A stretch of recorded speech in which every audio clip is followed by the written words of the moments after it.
천국에 가면은 세 번을 놀란다는 그런 말이 있어요. 처음에는 저 사람은 천국에 못 올 것 같았는데 한 사람이 와 있어서 놀라고, 두 번째는 저분이야말로 꼭 천국에 올 것으로 알았는데 천국에 없는 사실에 놀란다는 겁니다. 그리고 세 번째는 내가 천국에 와 있다는 것 때문에 놀란다는 거예요.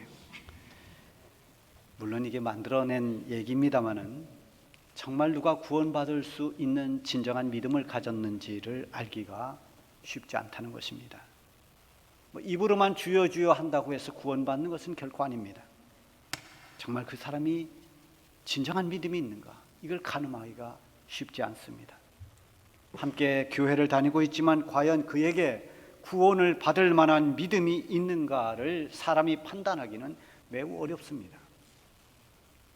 그래서 저는 강단을 책임지고 있는 한, 또 이곳에서 말씀을 전하고 있는 한, 여러분들이 그저 교회만 다니는 처치맨이 아니라 정말 예수님을 나의 구주로 믿고 그 확신 있는 믿음으로 구원을 받은 그런 진정한 크리스찬이 되기를 바라면서 그런 소망을 가지고 말씀을 전하고 있습니다.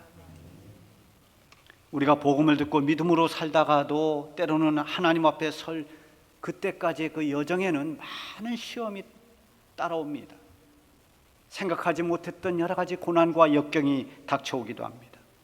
끊임없이 영적인 전쟁을 치르면서 우리는 신앙생활을 해나가고 있습니다. 그래서 장애물을 극복하지 않고는 마지막 순간까지 믿음을 지키기가 결코 쉽지 않습니다.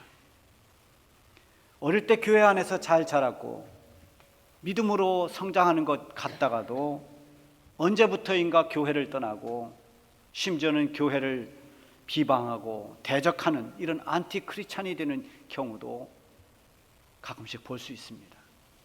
여러분, 교회를 비방하고 욕하고 아주 심하게 교회에 대적하는 사람들이 전혀 교회에 대해서 관심 없는 사람들은 그렇게 하지 않습니다. 그런데 관심조차도 갖지 않습니다. 교회를 다녔다가 상처를 받은 사람들, 교회를 다니다가 뭔가 실망한 사람들, 이런 사람들이 교회를 공격합니다. 어쨌든 이유가 시험에 들었든 아니면 고난 때문이든 사회적인 어떤 영향 때문이든 그 어떤 것도 자기가 믿음을 버리고 하나님을 떠난 것에 대해서 하나님 앞에서는 정당한 이유가 될 수가 없습니다.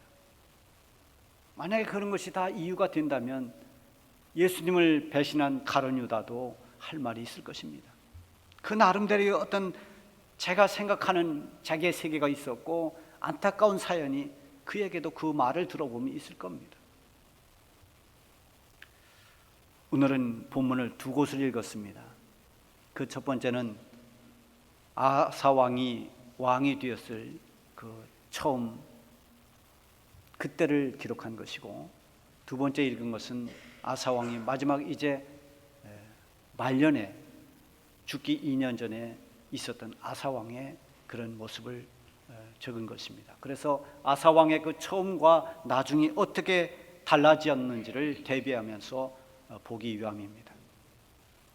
오늘의 말씀을 들으면서 우리가 처음 예수님을 만났을 때 내가 정말 예수님을 나의 구주로 믿고 구원받은 감격이 있고, 내가 구원받았다는 사실에 대해서, 죄사함 받았다는 사실에 대해서 감격하고 주님의 은혜를 생각하며 눈물 흘리던 그 첫사랑과 같은 처음 예수님 만났을 때와 지금 나는 어떻게 달라졌는가, 또 앞으로 내가 계속 신앙생활을 해나가고 이 세상을 마친 다음에 하나님 앞에 섰을 때 그때 내 믿음은 과연 어떤 믿음일까를 한번 생각하면서 말씀을 들으시길 바랍니다. 오늘 1절에 보면은 아비야가 그의 조상들과 함께 누움에 다윗성에 장사되고 그의 아들 아사가 대신하여 왕이 되니 그의 시대에 그의 땅에 10년 동안 평안하니라. 솔로몬 왕 이후에 이스라엘이 분열됩니다. 남유다와 북이스라엘로 이렇게 분열되죠. 그래서 유다 지파와 베냐민 지파, 이 두 지파를 중심으로 남유다를 르호보암이 통치를 했고, 그리고 나머지 모든 지파들을 이끌고 여로보암이 이제 북이스라엘로 이렇게 독립을 해서 왕이 되어 통치를 합니다. 남유다의 왕인 이 르호보암이 죽고 그 뒤를 이어받은 것이 그 아들 이제 아비야라고 하는 왕인데요. 이게 바로 오늘 주인공인 아사 왕의 아버지입니다. 이 아비야도 죽었습니다. 그리고 그 아들인 아사가 이제 왕위에 오르게 됩니다. 아사 왕이 즉위하면서 그 할아버지 르호보암이나 아버지 아비야와는 다르게 정말 하나님께서 기뻐하시는 일들을 굉장히 과감하게 시행해 나갔습니다. 그동안 조금씩 뿌리를 내리고 있던 모든 우상 숭배를 근절시키기 위해서 그는 이방신을 섬기는 모든 제단과 그리고 산당 다 없애버렸습니다. 우상의 형상물인 그런 어떤 주상, 아세라상 이런 것들 다 부숴버렸습니다. 남유다가 다윗과 솔로몬을 이은 이 하나님의 백성의 정통성을 이어가야 된다는 책임감을 가지고 이제 모든 우상의 잔재들을 없애고 하나님의 백성답게 하나님만을 섬기도록 그렇게 모든 백성들이 하나님을 찾도록 했습니다. 이런 아사 왕에 대해서 오늘 성경 2절에서는 어떻게 평가하고 있는가 하면 아사가 그의 하나님 보시기에 선과 정의를 행하여, 여러분 여기에 보면 성경에서의 평가가 무엇이 중요한가가 나와 있습니다. 그것은 바로 여호와 하나님 보시기에, 하나님 보시기에 이것이 모든 평가의 기준이고 잣대입니다. 성경은 언제나 하나님 보시기에 어떠했느냐가 중요한 것입니다. 이것은 오늘 살아가는 우리 모든 성도들에게도 마찬가지입니다. 하나님께서 보시는 우리의 모든 신앙생활은 그 기준이 사회 제도나 아니면 시대 정신이나 사상에 있지 않습니다. 민주주의 입장이나 사회 통념이나 인간 윤리에 있지도 않습니다. 어떤 사람들은 교회는 민주주의니까 계속 민주주의를 말하는데, 여러분 교회가 민주주의입니까? 민주주의는 인간이 만들어낸 정치 이데올로기입니다. 공산주의도 있고 사회주의도 있고 민주주의도 있습니다. 여러분 교회는 공산주의도 사회주의도 민주주의도 아닙니다. 하나님을 중심으로 믿음으로 구원받은 백성들이 모인 신앙 공동체입니다. 그래서 언제나 그 기준이 민주주의에 입각한 게 아니라 하나님의 말씀에 입각했습니다. 하나님 말씀이 잣대입니다. 인간의 윤리도 마찬가지입니다. 그건 윤리적으로 어떠하냐 이렇게 따집니다만 윤리는 조선시대의 윤리가 다르고 오늘 이 시대의 윤리가 다릅니다. 윤리는 그 시대에 그것이 윤리에 맞는 것이 시대가 지나고 나면 그것은 윤리상 또 잘못된 것입니다. 윤리는 항상 사람이 사는 시대마다 조금씩 다 변합니다. 그러나 성경은 영원히 변하지 않습니다. 그래서 여호와 하나님 보시기에 이것이 언제나 우리가 보는 잣대가 되어야 됩니다. 여러분들도 항상 어떤 걸 기준 삼을 때 하나님 보시기에 어떤가, 이것을 생각하면 답이 나옵니다. 여러분 지금 우리가 사는 시대의 입장으로 오늘 이 아사왕을 본다면 우상의 제단을 다 헐어버리고 우상을 다 깨트려 버렸습니다. 이건 폭력의 왕입니다. 폭력으로 정죄를 해야 됩니다. 그런데 성경 2절에 보면 하나님 보시기에 선하다고 정의를 행했다고 그렇게 말씀하고 있습니다. 여러분 오늘 이 설교 듣고 또 단군상 때려부시러 가겠다고 하시면 안 됩니다. 여기서 중요한 것은 우상을 깨트렸거나 산당을 부수거나 그게 아니라 오직 하나님의 백성으로서의 정체성을 찾아내고 하나님만 섬기려고 하는 이 아사왕의 중심을 하나님께서 선하게 보셨다는 것입니다. 하나님의 백성으로서 하나님 뜻대로 살려고 하는 그 중심을 하나님은 정의롭게 보셨다는 것입니다. 이렇게 우상을 척결하고 하나님 중심의 나라로 이끌고 가는 이 아사왕을 하나님은 기뻐하셨습니다. 그 결과가 5절 6절에 있습니다. 또 유다 모든 성읍에서 산당과 태양상을 없애매 나라가 그 앞에서 평안함을 누리니라. 여호와께서 아사에게 평안을 주셨으므로 그 땅이 평안하여 여러 해 싸움이 없는지라. 그가 견고한 성읍들을 유다에 건축하니라. 하나님 보시기에 선하고 정의를 행한 이 아사왕에게 하나님이 주신 축복이 무엇인가 하면 평안이었습니다. 평안의 복을 주셨어요. 왕이 평안의 복을 누리니까 온 백성들이 평안합니다. 나라가 시끄럽지 않습니다. 그래서 하나님께서 이 주신 그 평안함으로 모든 것을 감당할 수 있어서 나라가 점점 그 기반이 튼튼해집니다. 아사왕 유다 백성들에게 이렇게 말합니다. 우리가 우리 하나님을 찾았으므로 하나님께서 사방에 평안을 주셨느니라. 우리가 지금까지 여러 가지로 흔들렸고 우상 숭배도 하고 그랬던 우리가 이제 본격적으로 하나님을 찾음으로 인해서 하나님이 온 사방 이 나라 이 땅에 평안을 주셨다고 그렇게 말하고 있습니다. 백성들은 평안한 가운데 성읍을 형통하게 다 건축할 수 있었습니다. 이렇게 아사왕의 출발은 참 훌륭했습니다. 하나님 보시기에 참 좋았습니다. 그런데 어디서부터 언제부터인지 모르지만 이 아사왕이 달라지기 시작했습니다. 변하기 시작했습니다.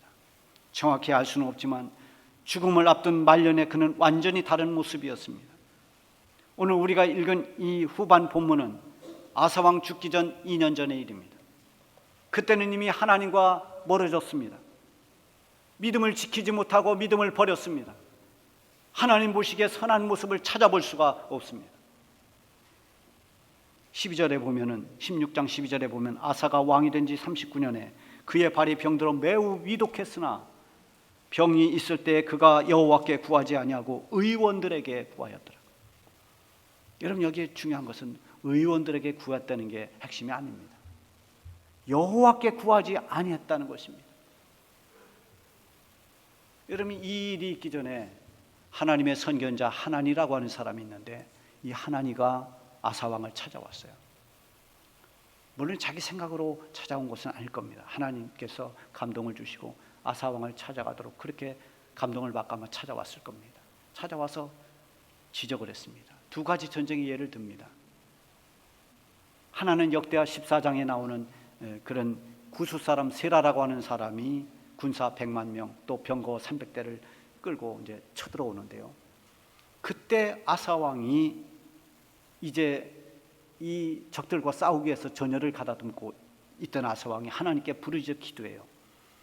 그 기도 내용이 역대하 14장 11절에 나와 있습니다.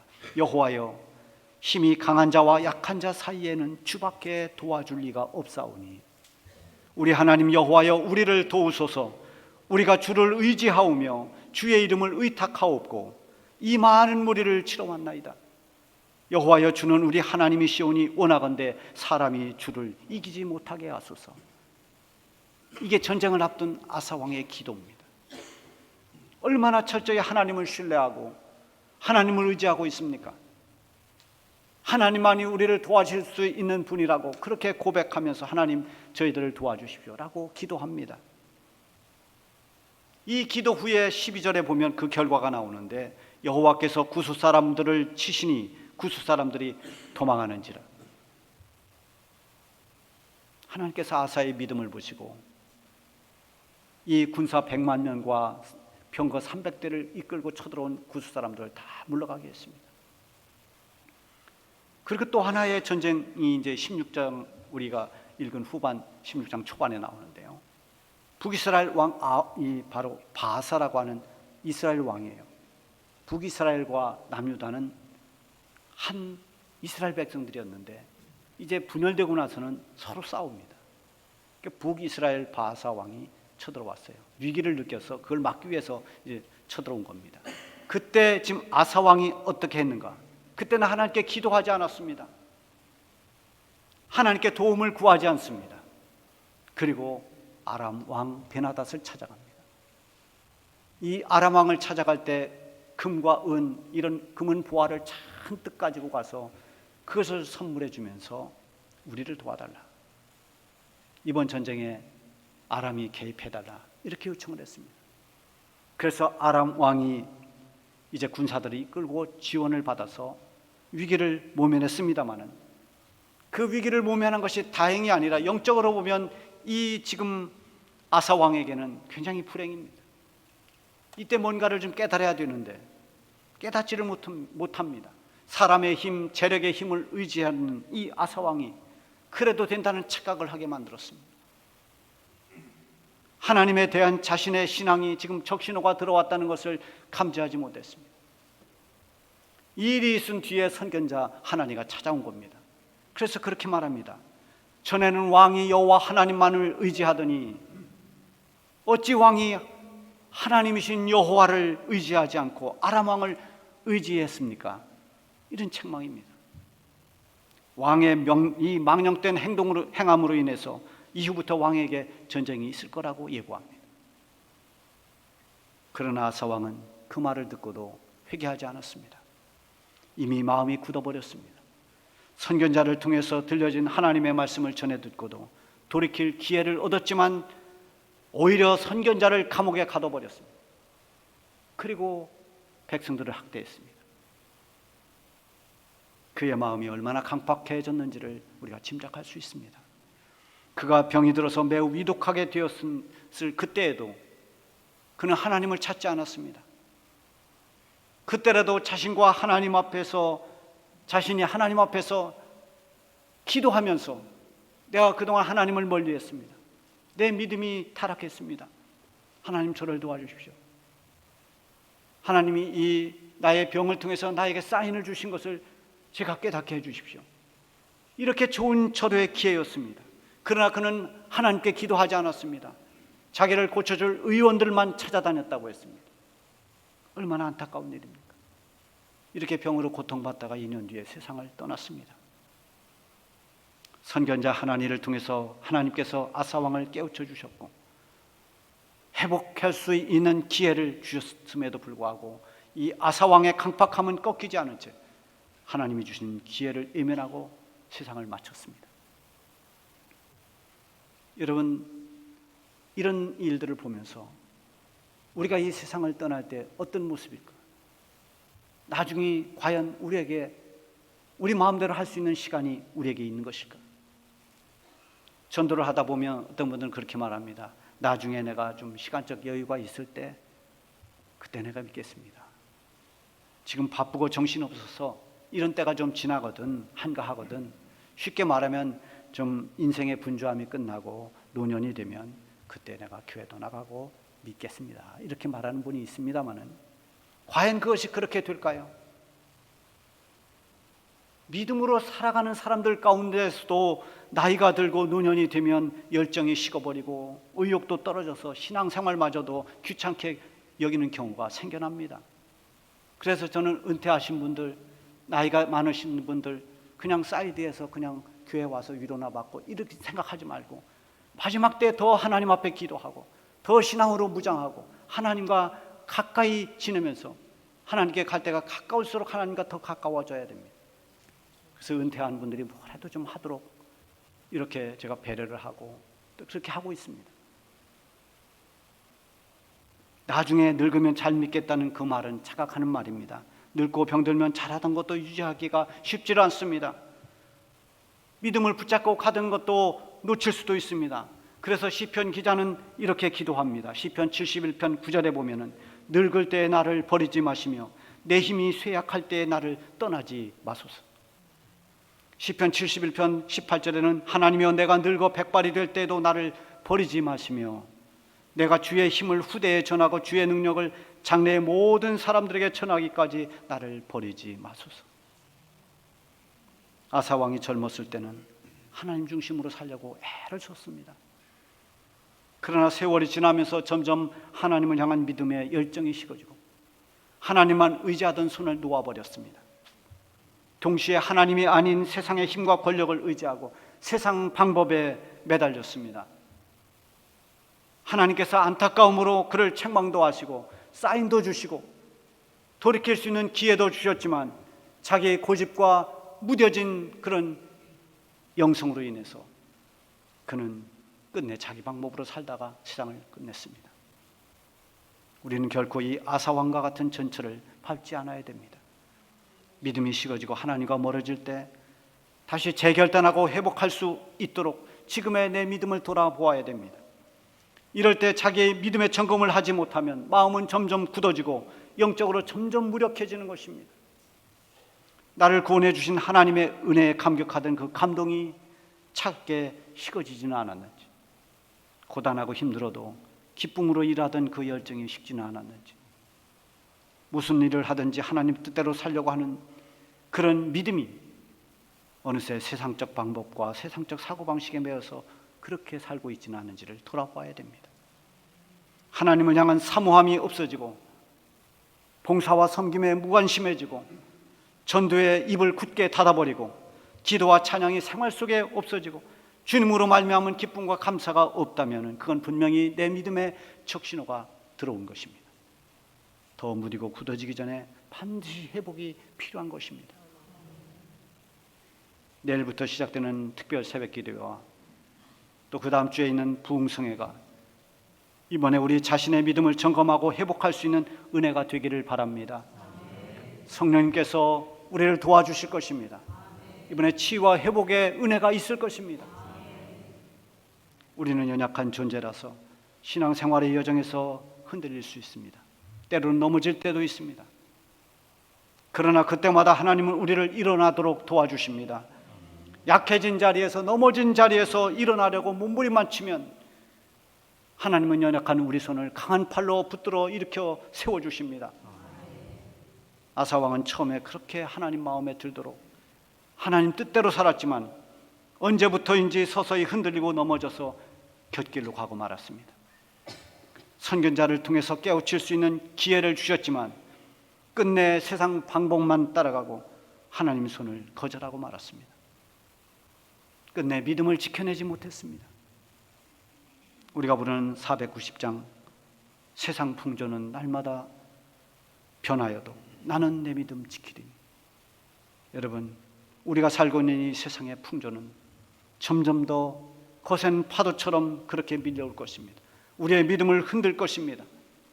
성도들과 하나님 사이를 멀어지게 만들기도 할 것입니다.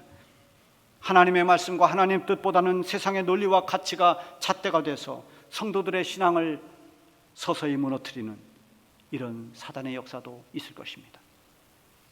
그러나 오늘의 말씀을 우리 모두가 마음에 새겨서 나의 믿음을 다시 한번 살펴보는 기회로 삼을 수 있기를 바랍니다. 그래서 오늘의 결단을 통해서 우리가 하나님 앞에 설 때까지 흔들리지 않는 믿음, 끝까지 믿음을 지켜내면서 더 성숙한 믿음으로 우리의 믿음의 길을 달려갈 수 있기를 바랍니다.